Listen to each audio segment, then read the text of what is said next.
All right, well, moving on from Dr. Fauci to Elon Musk. While sitting down for an interview with The Economist, Musk was asked about a wide range of topics, from artificial intelligence to his stint in the White House. The editor-in-chief was quite blunt with the SpaceX CEO about his lack of popularity, or alleged lack of popularity. And Musk's response was not only brilliant, it was equally as direct. Watch. Some people do loathe you. Yes, some people do. But do you understand why? Do you think what you're doing is helpful for Western democracy? Maybe some people do loathe me, and that's probably true. I don't care. But the fact that, as you pointed out, 250 million people follow me is that I think a lot more people actually like me than don't, and I think a lot more people hate you and the media more than you realize. One could argue that Musk has created more wealth and advancements across mankind than any other person alive. So is he really that hated? Elizabeth Pipko and Brian Tyler Cohen joined us to debate that. Take a look. Elizabeth, let's start with you. When Elon was announced as the first trillionaire as a result of owning multiple companies that employ hundreds of thousands of people across the country and the world, it showed that people can be successful as immigrants to this country, and yet immediately the backlash was negatives toward Elon and the media. Why do you think that there's this negativity towards him, given all he's accomplished? I mean, look, I don't think I should waste time here, and we should just jump to the obvious, which is that Elon was actually celebrated by a lot of people, especially those in the media and those on the left, until he decided that he wanted to purchase Twitter, now X, and that he wanted to endorse, for example, Donald Trump and a slew, actually, of Republican candidates. I mean, this is a man who really should be celebrated, considering he, I think, aligns with most mainstream liberals on a variety of values. He's the pioneer of mainstream electric vehicles, not just in the U.S., I think, but actually around the world. I mean, everything he's done with Neuralink, I think, should be celebrated and talked about every single day. I think what he's done with battery and solar initiatives, these are things I don't focus on as a conservative, but he does, because he aligns with liberals. He does what people want him to do. And if he did not endorse Donald Trump, if he was not as insanely successful as he is, he'd be celebrated every single day by the media. Yeah, I mean, Brian, we've had a number of folks who have received the Neuralink in their brains to help them with things like being paralyzed with their speech, and yet that wasn't the focus of this at all. Is Elon Musk just the wrong kind of billionaire for the left? Well, first of all, I think that it's impossible to say that if but for his endorsement and his help making Donald Trump the president, he would be celebrated. That's like saying if but for 9/11, George W. Bush's term would have been completely peaceful. I mean, the reality is Elon Musk, who I was supportive of too, because honestly, my main issue is climate. I know it's not, as popular as all of the other issues, but that is the principal issue that I vote on. Elon Musk was a champion for that. But when you spend $250 million ushering through into power a political party that denies the existence of climate change, I think you undermine all of your trust on that issue. I mean, the first thing that the Trump administration did is pull us out of the Paris Climate Agreement.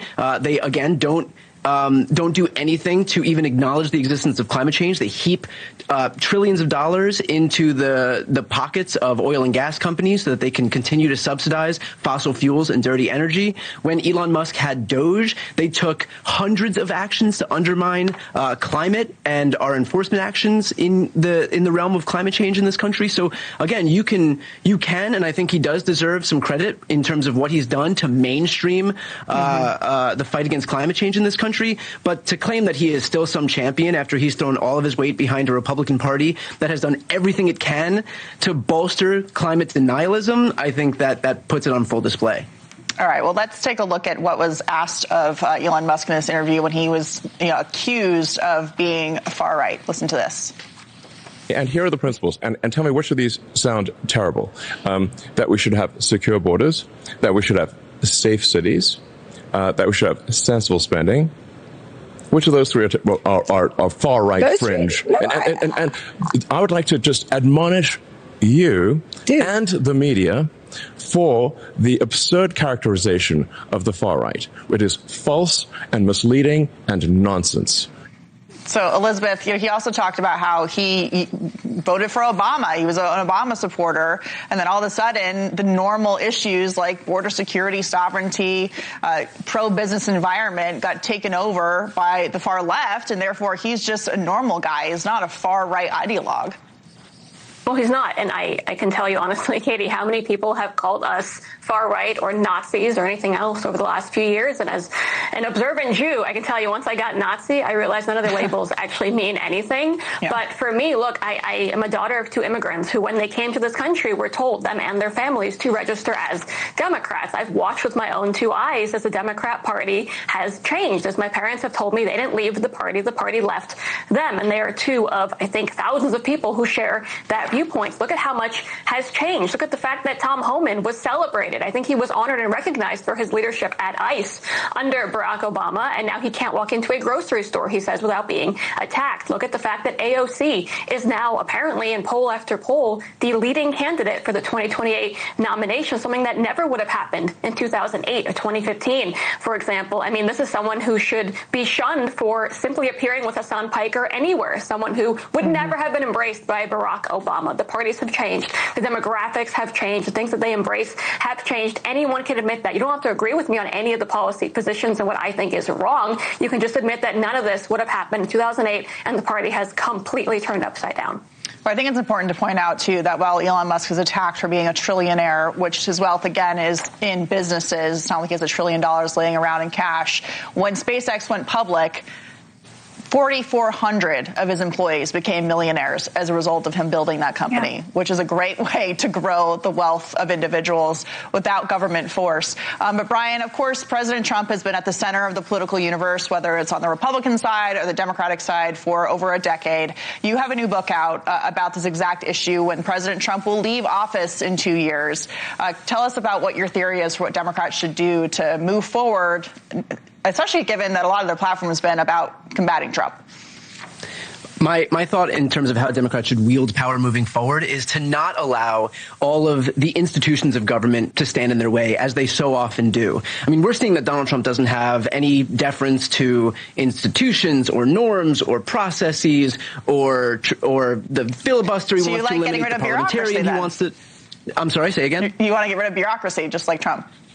I want to get rid of it, but for virtuous reasons. I don't think that Democrats should engage in self-enrichment to the extent that Trump has, where he's gained himself billions of dollars into his own pockets. I don't think that he should allow that any politician should allow their kids to get multi-billion-dollar government military defense contracts. I don't know if you all are in support of that kind of stuff, where the president becomes a billionaire multiple times over, or their kids become millionaires multiple times over. Their kids are engaged in drone companies at the same time that we're engaged in wars that are, by the way, completely unpopular and antithetical to his own campaign promises. If you are in favor of that, I would love to know. But I think the Democrats shouldn't engage in that. We should engage in popular policy items like expanding health care, combating climate change, expanding voting rights, and on and on.